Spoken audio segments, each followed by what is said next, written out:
안녕하세요. 고삼석TV 미래를 읽어주는 남자의 미남 고삼석입니다. 오늘 저와 함께 살펴볼 키워드는 바로 자율주행 자동차, 자율주행차입니다.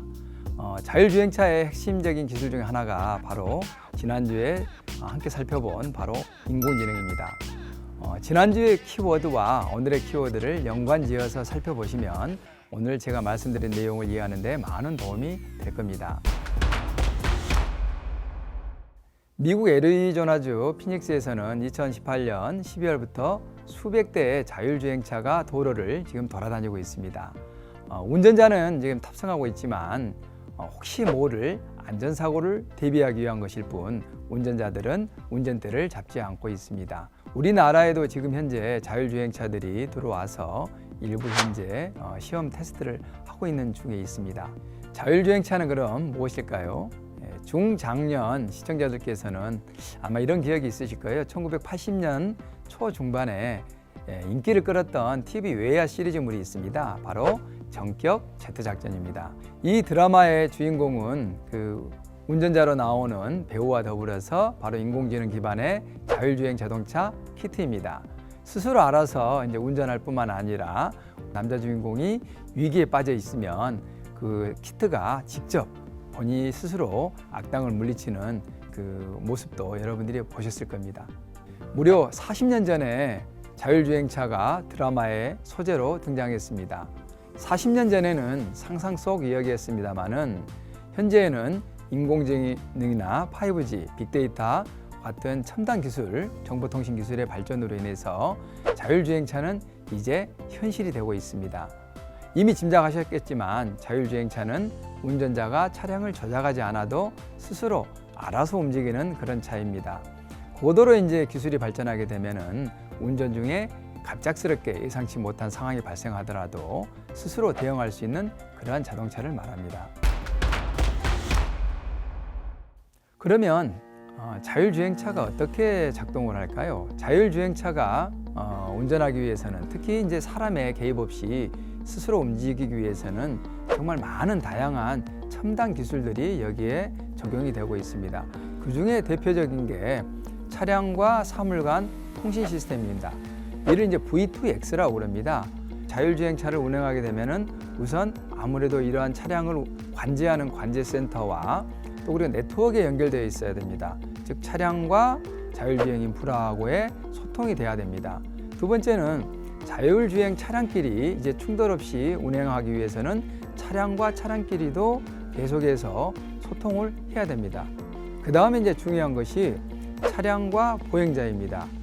예를 들어서 사람이 앞에 있음에도 불구하고 그대로 진행된다고 그런다면은 이제 인명사고가 발생할 수밖에 없기 때문에 자율주행차가 운행하는 중에 끊임없이 뭐 교통표지라든가 교통상황 그리고 도로에 차가 다니는지 사람이 횡단보도를 건너는지 이러한 상황들을 수시로 파악을 해야 되기 때문에 끊임없이 정보를 주고받는 이러한 시스템이 바로 차량과 사물 간의 통신 시스템인 V2X입니다. 여기에서 가장 중요한 것은 바로 정확성과 처리 속도입니다. 운행 과정에서 그 차량이 인식하는 교통정보, 교통신호 그리고 차량과 사물에 대한 인식 이러한 것들을 실시간으로 그 정보가 손실 없이 주고받아야 됩니다.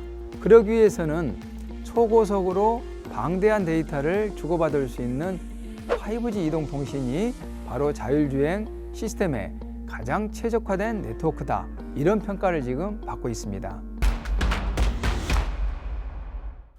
이제 궁금한 것은 이러한 자율주행차의 개발이 어느 단계까지 와 있는지에 대한 부분일 것입니다. 자율주행차의 기술 수준에 대해서는 미국의 그 자동차 공학회라는 단체가 있습니다. 여기에서 이제 기준을 정해놓은 것들이 지금 널리 적용이 되고 있습니다. 운전자가 100% 개입하는, 그러니까 운전자가 직접 운전하는 것이죠. 이걸 이제 레벨 제로라고 지금 분류를 해놓고 있습니다. 레벨 제로를 제외한다고 그런다면은 1단계부터 5단계까지 전부 5단계로 자율주행 자동차의 기술 수준을 분류를 해놓고 있습니다. 먼저 레벨 5는 운전자를 지원하는 단계입니다.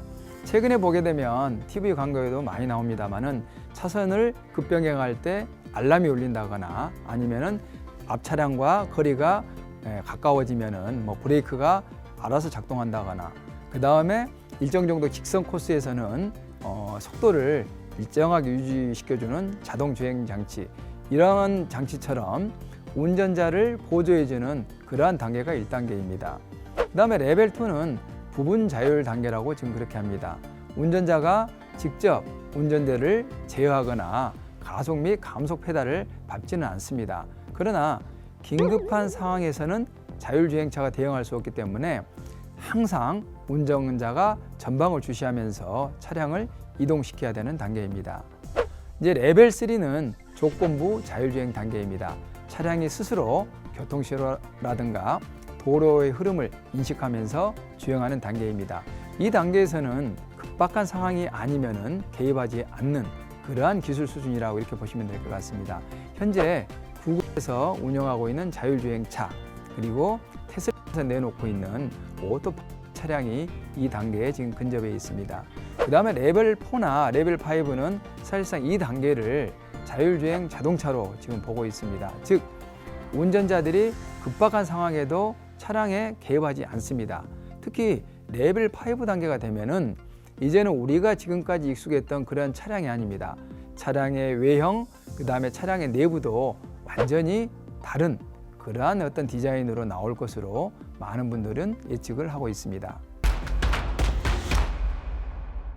자율주행차가 상용화 된다면, 일반적으로 사용이 된다면 어떤 일이 벌어질까요? 많은 시청자들께서 이러한 그 질문을 해오셨습니다. 자율주행차를 이제 사용하게 되면 운전면허증은 필요 없나요? 네, 이런 질문을 해오셨습니다. 우리나라에서 운전면허증을 관리하는 기관이 도로교통공단입니다. 공단에서는 최근 몇 년 동안 자율주행차가 도입이 되었을 경우 이 운전면허 제도를 어떻게 운영할 것인가에 대해서 많은 고민을 했습니다. 그런데 아직까지 우리 사회적으로, 그 다음에 국회에서 입법적으로 결론은 나와 있지 않습니다. 다만 이 도로교통공단에서는 이제 자율주행차가 광범위하게 상용화 된다고 그런다면은 자율주행을 운영하는 인공지능에도 운전면허증을 교부해야 된다 하는 입장을 내부적으로 지금 가지고 있는 것으로 그렇게 알려지고 있습니다.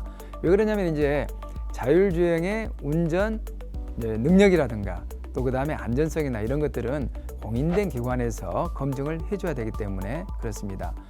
또 미국을 보게 되면 지금 미국이 자율주행차는 가장 지금 개발이 앞서 있는데, 일부 주에서는 이미 이 자율주행차를 운행하는 인공지능의 운전면허증을 부여하고 있는 그러한 주도 있고, 또 다른 주에서는 인공지능으로 자율주행차를 운행하더라도 반드시 운전자가 탑승해야 된다는 그러한 규정을 여전히 유지하고 있습니다.